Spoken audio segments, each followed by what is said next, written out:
आप सभी भाई बहनों का आध्यात्मिक ज्ञानात्मक चैनल की ब्रह्म मुहूर्त उपदेश ज्ञान कक्षा में एक बार फिर स्वागत है। आज की चर्चा का विषय है याद, और दूसरी पंक्ति में हमने लिखा है यादें।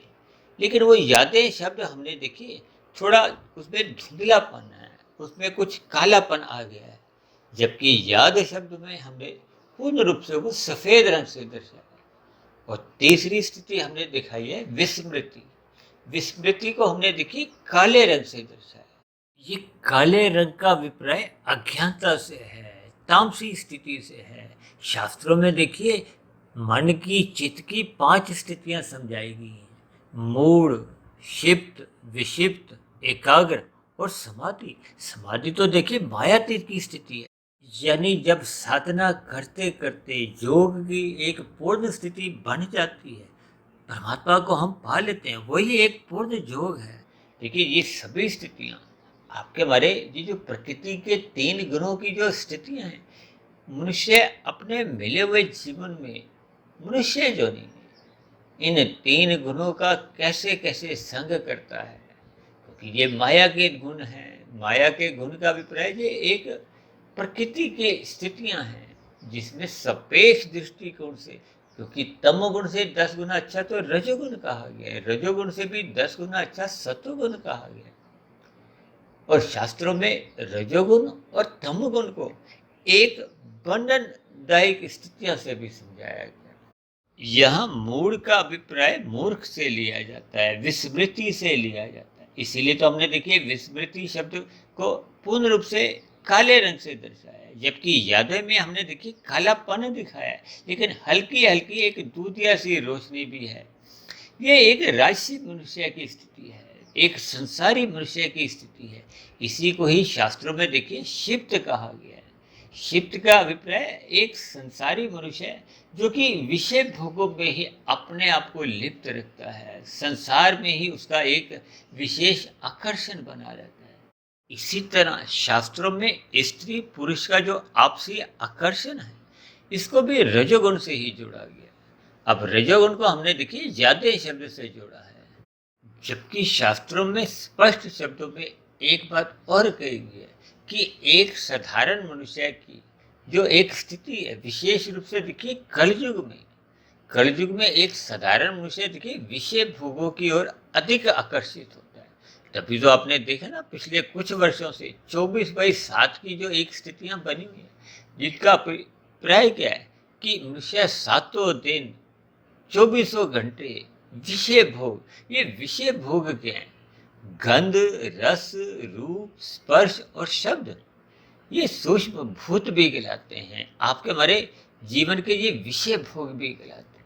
अब मनुष्य इन 5 विषय भोगों की गलियों में ही उछल कूद करता रहता है। एक विषय भोग भोगा, उस विषय भोग को भोगते भोगते जब वो थक जाता है, उब जाता है, तो फिर उस विषय भोग को छोड़कर दूसरा विषय भोग पकड़ लेते हैं। देखिए ये एक साधारण स्थितियां अक्सर संसार में आपके हमारे जीवन में एक निरंतर बनी रहती है। इसका अभिप्राय क्या है कि आपके हम में परमात्मा की जो एक यादें हैं, परमात्मा की एक यादें बहुत ही कमजोर होती हैं, एक धुंधली स्थिति होती है। क्योंकि रजोगुण को हम धुंध से इसलिए जोड़ते हैं क्योंकि राजसी मनुष्य का ज्ञान भ्रमयुक्त होता है, अंधविश्वासों में वो लिप्त रहता है, लेकिन संसार के प्रति वो लगभग पूर्ण रूप से जागा होता है। और परमात्मा के प्रति कभी कभार कुछ भजन कर लिया, या मन के स्तर पर कभी कभी वो परमात्मा की ओर सम्मुख होता है, जबकि स्थूल शरीर के स्तर पर अक्सर वो शास्त्रों का अध्ययन करते हुए राजसी मनुष्य दिखाई देते हैं, सत्संग करते हुए दिखाई देते हैं, लेकिन मुख्य रूप से उनकी जो रुचि होती है वो संसार को ही पाना चाहते हैं। शास्त्रों में तो देखिए 4 प्रकार के भक्तों का जो एक वर्णन आता है: आर्थ, अर्थार्थी, जिज्ञासु और प्रेमी। प्रेमी को ही देखिए ज्ञानी भक्त भी कहा गया। अब इनमें भी देखिए ये जो आर्थ और अर्थार्थी भक्त है, ये आर्थ का अभिप्राय देखिए एक दुख की स्थिति है। जब जब आपके हमारे जीवन में देखिए कष्ट आते हैं, दुख आते हैं, तो परमात्मा की स्मृति सहज ही आने लगती है, यानी कि परमात्मा की याद आने लगती है। जबकि साधारण परिस्थितियों में देखिए तामसी मनुष्य परमात्मा की बात को सुनता ही नहीं। कुछ महीने पहले हमने एक वीडियो बनाया था ना, जिसमें मनुष्य की आकृति में हमने एक तीर लगा के कि वो एक भी कान से सुनता नहीं है। कभी कभी हम बच्चों से भी ये शिकायत करते हैं ना कि वो हमारी बात को सुनते नहीं, अनसुना कर देते हैं। अनसुना का अभिप्राय क्या है कि वो एक भी कान से एक भी शब्द को अंदर नहीं जाने देते।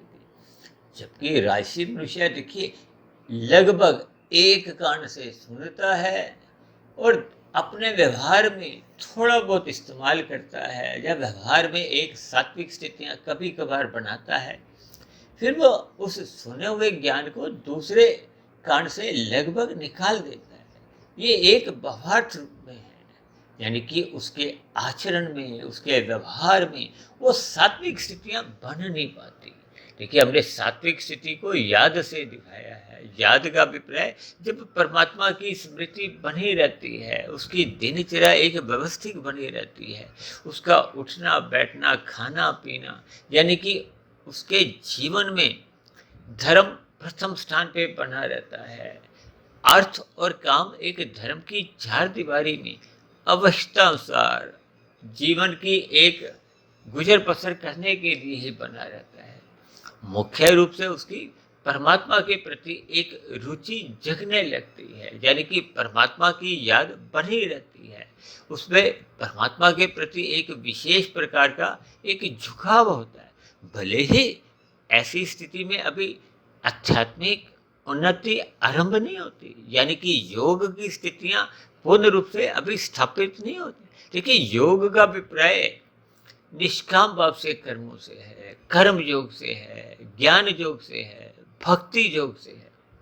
यानी कि जब आत्मा परमात्मा की ओर एक सम्मुख हो जाती है, परमात्मा को पाने का उसका एक लक्ष्य बन जाता है, या यूं को कि उसकी साधना आरंभ हो जाती है। साधना आरंभ होने का अभिप्राय देखिए आपके बड़े कारण शरीर में जब पहले के बने हुए शुभ संस्कार हैं, उन शुभ संस्कारों में वृद्धि होने लगती है, और पहले के जो बुरे संस्कार थे वो क्रमशः समाप्त होने लगते हैं, दग्ध बीज होने लगते हैं। क्योंकि सारा खेल आपके मेरे जीवन में देखिए कारण शरीर का ही है, उन संस्कारों का ही है।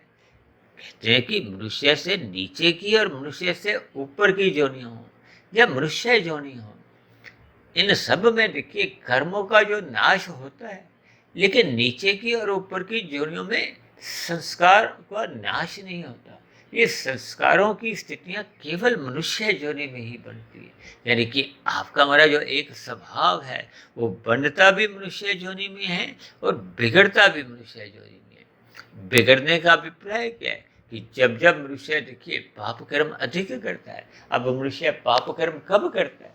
जब उस अज्ञानता में होता है, परमात्मा की विस्मृति उसके जीवन में बनी रहती है, कर्मफल सिद्धांत की उसको कोई जानकारी नहीं होती, या यूं को कि वो कर्मफल सिद्धांत में उसका विश्वास ही नहीं होता। तभी तो देखिए हम आज अल्पकालिक सुखों की प्राप्ति के लिए जितने भी छल कपट ठगी हेरा फेरी यानी कि अनीतिगत कार्य करते हैं, निंदनीय काम करते हैं, जिनको शास्त्रों में मना किया गया है, निषेध कर्म। जैसे यातायात में देखिए निषेध कर्म करने से आपको हमारा देखिए चालान कटता है, आपको हमें दंडित किया जाता है। ठीक इसी तरह परमात्मा की भी एक व्यवस्था है। ये प्रकृति का जो एक कर्मफल सिद्धांत है, ये मनुष्य जोनि पर एक विशेष रूप से लागू होता है। मनुष्य जोनि को देखिए कर्म जोनि के साथ जोड़ा गया है और साधना जोनि का एक अवसर समझाया गया है।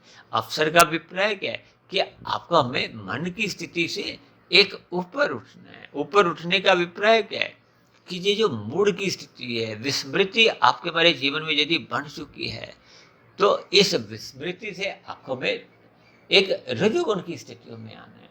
यानी कि छीना झपटी, ये चोरी डकैती, ये छल कपट ठगी हेरा फेरी, इन सभी पाप कर्मों से मनुष्य को अपने आप को अलग करना होता है, अलग करने का अभिप्राय इन सभी स्थितियों को, एक निंदनीय स्थितियों को छोड़ना होता है। तभी तो शास्त्रों में कहा गया है, आप यदि प्रकृति के 5 विषय भोगों को सुख भोगना चाहते हो, तो इसके लिए आप कर्म करो, क्रिया करो। क्योंकि कर्म फल सिद्धांत में देखिए, कर्म शब्द पहले आता है, फल शब्द बाद में आता है। ये फल क्या है? ये जो 5 भोग्य विषय हैं, गंध, रस, रूप, स्पर्श और शब्द। क्योंकि आपका हमारा जो शरीर है, शरीर का अभिप्राय स्थूल शरीर है, क्योंकि स्थूल शरीर ही इन विषय भोगों की ओर आकर्षित होता है।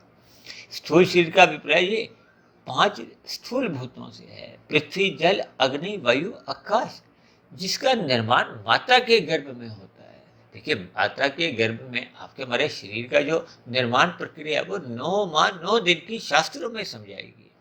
और इसके पीछे का जो कारण है, वो आपके मेरे देखिए विषय भोग है।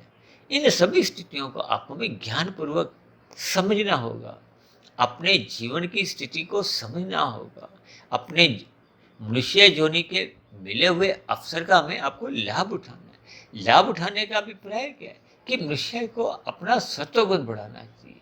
देखिए, जब तक सत्वगुण मजबूत स्थिति में होता नहीं है, ये सतोगुण की स्थिति को मैं बार बार समझाता हूँ, ये आपके मेरे जीवन की एक फाउंडेशन है, नींव है, आधार है। जब तक आधार या उसकी नींव मजबूत नहीं होती, तो फिर उसके ऊपर देखिए, जैसे संसार में आप देखते हो ना, आजकल तो देखिए बहुमंजिला इमारतें बन रही हैं। अब बहुमंजिला इमारतों के नीचे की जो एक फाउंडेशन है, वो जो नींव है, वो बहुत ही अधिक मजबूत बनाई जाती है। तभी तो देखिए, ये जो कभी कभी जो भूकंप भी आते हैं, उन भूकंप से भी वो इमारत में किसी भी प्रकार का कोई नुकसान नहीं होता। देखिए, इन सभी स्थितियों को आपको में थोड़ा ज्ञान पूर्वक समझना होगा। जब तक मनुष्य के जीवन में अनुशासन नहीं आता, उसकी दिनचर्या व्यवस्थित नहीं होती। दिनचर्या व्यवस्थित होने का अभिप्राय क्या है? कि आपके हमारी दिनचर्या सात्विक होनी चाहिए। सात्विक दिनचर्या का अभिप्राय आपका हमारा रजोगुण सतोगुण की लगाम से मर्यादित रहना चाहिए। मनुष्य को रात को जल्दी सोना होता है, सुबह ब्रह्म मुहूर्त में उठना होता है। जब तक ये सभी स्थितियां आपके हमारे जीवन में एक व्यवस्थित स्तर पर दीर्घकाल तक बनती नहीं है, तब तक तो मनुष्य को देखिए एक सात्विक स्थिति बनती नहीं है। जब तक सात्विक स्थिति नहीं बनती, तो उसको परमात्मा की याद बनी नहीं रहती। देखिए, क्योंकि आपके मेरे जीवन में ये 3 स्थितियां बनी रहती हैं। याद में देखिए स्पष्ट रूप से ये दूधिया रोशनी नहीं है, साफ रोशनी है। जबकि यादें में तो देखिए एक दूधिया रोशनी है, ब्रह्म की स्थिति है। जैसे हम धुंध में पैदल भी चलते हैं, तो आपको हमें कोई अधिक दूरी का नजर नहीं आता। इसीलिए तो अक्सर ऐसा माना जाता है कि संसारी मनुष्य अपने जीवन में बार बार गलतियां करता रहता है। गलतियों का अभिप्राय देखिए पाप कर्मों से है, यानी कि वो अपने जीवन में राशि कर्म करता है या तामसी कर्म करता रहता है। सात्विक कर्म उसके जीवन में कम बने रहते हैं, क्योंकि धुंधली स्थितियां होती हैं। धुंधली स्थितियों का अभिप्राय क्या है? कि वो परमात्मा को मान्यता तो है, लेकिन परमात्मा के मार्ग पर वो एक कर्मबद्ध तरीके से चलता नहीं है, अपनी दिनचर्या को व्यवस्थित नहीं रखता, ब्रह्म मुहूर्त में वो उठता नहीं है। देखिए, जितने भी राजसी मनुष्य हैं, तामसी मनुष्य, अब तामसी मनुष्य तो रात को भी देखिए देरी तक जागते हैं। राजसी मनुष्य की नींद और तामसी मनुष्यों की नींद भी देखिए अधिक होती है। जबकि सात्विक मनुष्य 4, 5, 6 घंटे की नींद लेकर अपने आप को एक स्वस्थ स्थिति में रखता हुआ ब्रह्म मुहूर्त में उठने का एक प्रयास करता है। और जब जब हम ब्रह्म मुहूर्त में उठते हैं, तो फिर परमात्मा की याद निरंतर सहज ही एक बनी रहती है। फिर परमात्मा को आपको में देखिए याद करना नहीं पड़ता। अब संसार में हम जो कथा कहानियां कीर्तन करते हैं, ये परमात्मा को याद करने की अलग अलग स्थितियां हैं। क्योंकि परमात्मा की आपके मेरे जीवन में याद आती नहीं है, उसको हमें याद करना पड़ता है। वैसा एक वातावरण बनाना पड़ता है कि किसी तरह परमात्मा की आपको में याद आए। और यदि परमात्मा की याद ही नहीं आती, क्योंकि परमात्मा तो देखिए एक आनंद स्वरूप सत्ता है। आनंद स्वरूप सत्ता का अभिप्राय क्या है कि जब तक हम परमात्मा के सम्मुख नहीं होते, सम्मुख होना का अभिप्राय परमात्मा की स्मृति से है। जबकि हमने तीसरी स्थिति में तो हमने विस्मृति शब्द लिखा है। विस्मृति शब्द को आप चाहे मूड से समझो, तमोगुणी की स्थिति से समझो, यानी कि जिनके जीवन में परमात्मा का देखिए दूर दूर तक कोई एक याद नहीं है, वो भूल चुका है, परमात्मा की वो विस्मृति है, यानी कि अब वो एक तामसी स्थिति में है। इस तामसी स्थिति को ही शास्त्रों में देखिए मूढ़ स्थिति कहा गया। ये एक निचली स्थिति है। इन सभी स्थितियों से आपको हमें ऊपर उठना होगा। अब निचली स्थिति से ऊपर उठने का अभिप्राय क्या है? जैसे अंधकार भगाना के लिए हम क्या करते हैं? प्रकाश करते हैं। ठीक इसी तरह जब तक तामसी मनुष्य के जीवन में सत्संग रूपी ज्ञान का दीपक नहीं जलता, तो अभी उसकी देखिए वो जो यादों वाली स्थिति है, यानी कि धुंधली स्थिति है, वो भी उसके जीवन में आरंभ ही नहीं होती। जबकि याद वाली स्थिति यानी कि परमात्मा की स्मृति बनी रहे, उसके लिए तो फिर वो एक सात्विक स्थिति है। अक्सर शास्त्रों में कहा गया ना, तमोगुण से 10 गुना अच्छा रजोगुण है, रजोगुण से 10 गुना अच्छा सत्वगुण है, और सत्वगुण से भी 10 गुना अच्छा विशुद्ध सत्वगुणी सत्ता, जो कि आत्मा के लिए, परमात्मा के लिए कहा जाता है। ये विशुद्ध सत्वगुणी सत्ता को पाने का जब आत्मा का लक्ष्य बन जाता है, हालांकि सभी आत्माओं को देखिए लक्ष्य क्या है? आनंद की प्राप्ति। ये जो तामसी मनुष्य हैं या राजसी मनुष्य हैं, देखिए जब जब हम छल कपट ठगी हेरा फेरी करके ये जो 5 भोगे विषयों को एक भोगना चाहते हैं, देखिए तामसी मनुष्य छीन कर भोगता है, राजसी मनुष्य एक धर्मानुसार उनको एक मर्यादा में रह के उसके लिए प्रयास करता है। जबकि सात्विक मनुष्य देखिए विषय भोगों को तो भोगना चाहता है, परमात्मा को पाने का कोई उसका विशेष लक्ष्य होता नहीं, वो संसार को तो भोगना चाहता है। लेकिन सात्विक मनुष्य की जो स्थिति है, यानी कि विक्षिप्त मनुष्य की जो एक स्थिति है, उसके जीवन में एक अनुशासन होता है। वो अपनी पुरुषार्थ द्वारा धन कमाता है, यानी कि उन भोगों को पहले दूसरों को परोपकार के कार्यों में लगाता है, अन्य निर्बल मनुष्यों की भी सहायता करता है, पशु पक्षियों के लिए भी वो एक अन्न उपलब्ध कराता है, जैसे हम कबूतरों को दाना देते हैं, और इसी तरह देखिए लोग कुत्तों को दूध पिलाते हैं, रोटी देते हैं, गाय को चारा देते हैं। और इसी तरह देखिए साधारण मनुष्य की या निर्बल मनुष्यों की एक विशेष प्रकार से सहायता की जाती है, अन्न से, वस्त्र से, शिक्षा से, स्वास्थ्य से। अक्सर आप भारत में तो देखोगे ना कि लोग भंडारा करवाते हैं, और इसी तरह लोग धर्म के प्रचार के लिए धन देते हैं, समय लगाते हैं। ये सभी परोपकार के कार्य हैं, ये परमात्मा की याद बनाए रखते हैं। इसीलिए तो शास्त्रों में देखिए विभिन्न प्रकार के ये कर्मकांड आरंभ से ही रचे गए। ये कर्मकांड मनुष्य को रजोगुण से सत्वगुण में जाने का एक पुलिया का काम करते हैं, वो परमात्मा से जोड़ने की एक स्थितियां बनाते हैं। तभी तो कहा गया इन त्योहारों को आपको में ज्ञान पूर्वक करना चाहिए। जैसे जैसे शास्त्रों में उसके प्रति आपका एक स्थितियां समझाएगी, उन उन स्थितियों में रहते हुए उन कर्म कांडों को या उन पर्वों को ज्ञान पूर्वक उसमें आपको में हिस्सा लेना चाहिए।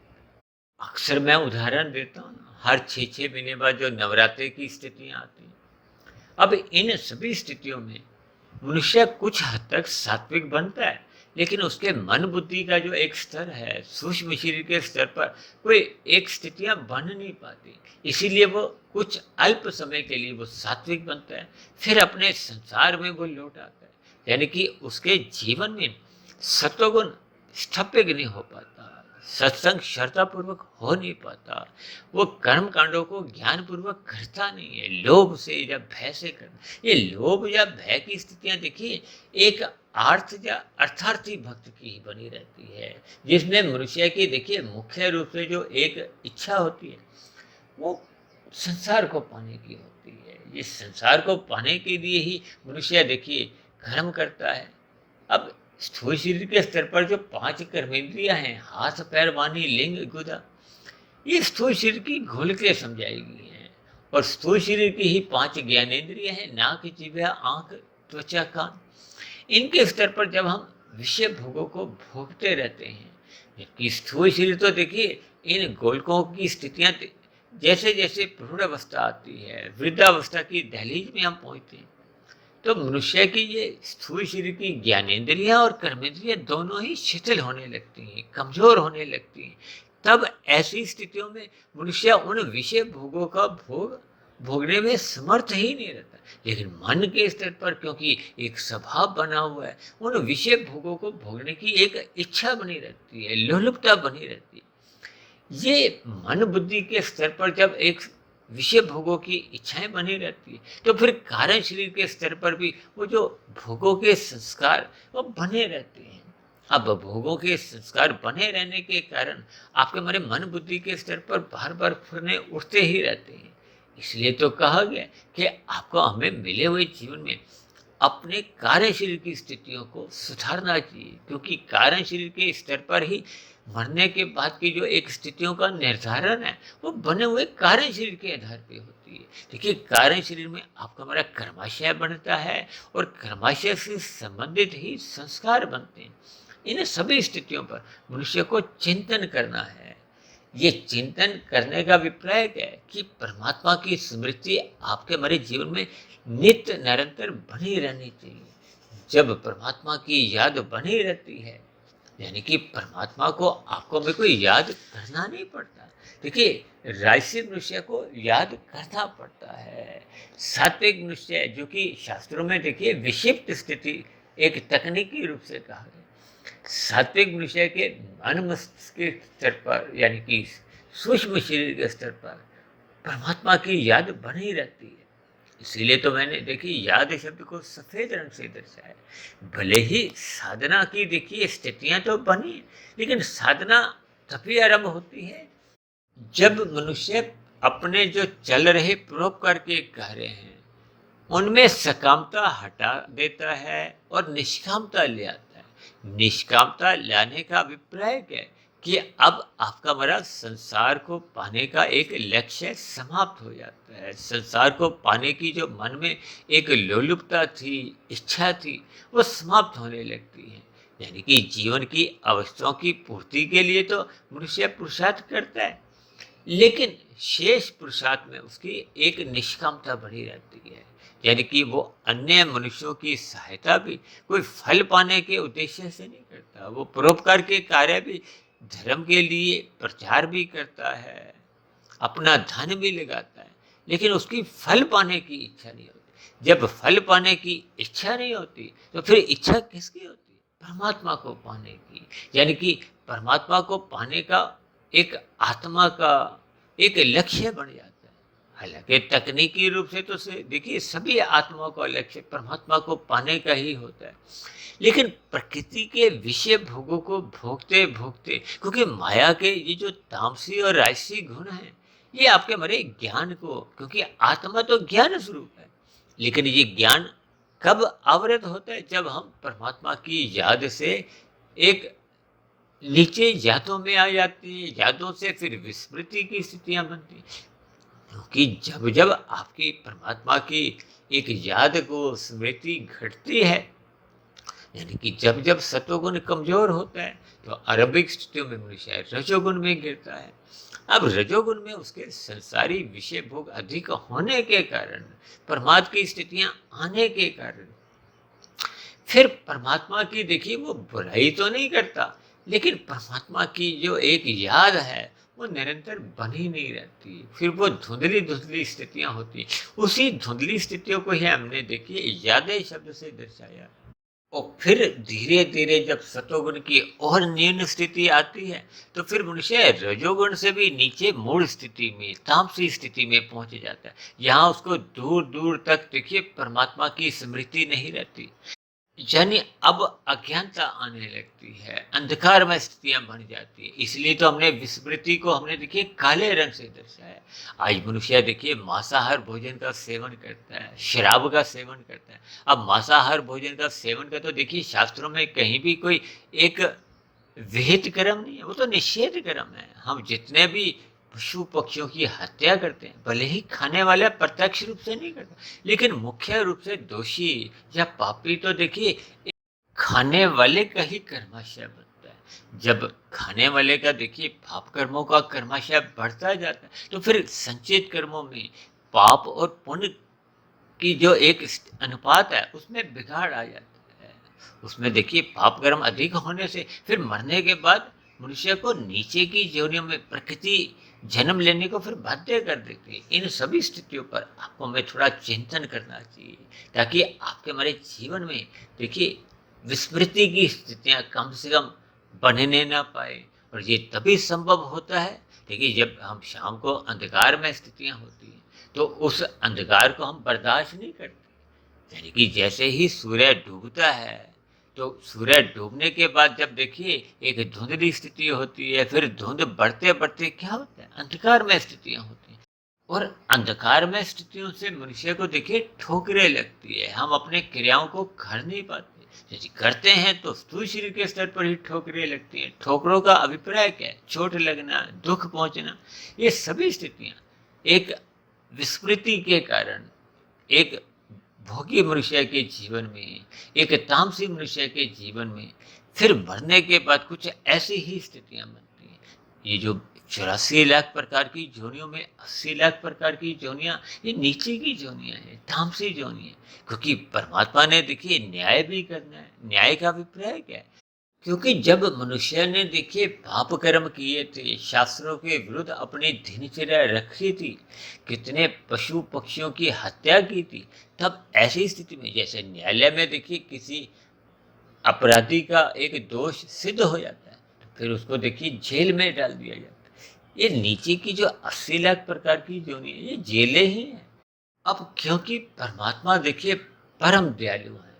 देखिए परम दयालु का अभिप्राय क्या है कि परमात्मा ने नीचे की सभी जोनियों के जीवों को क्रमशः अचेत रखा हुआ है।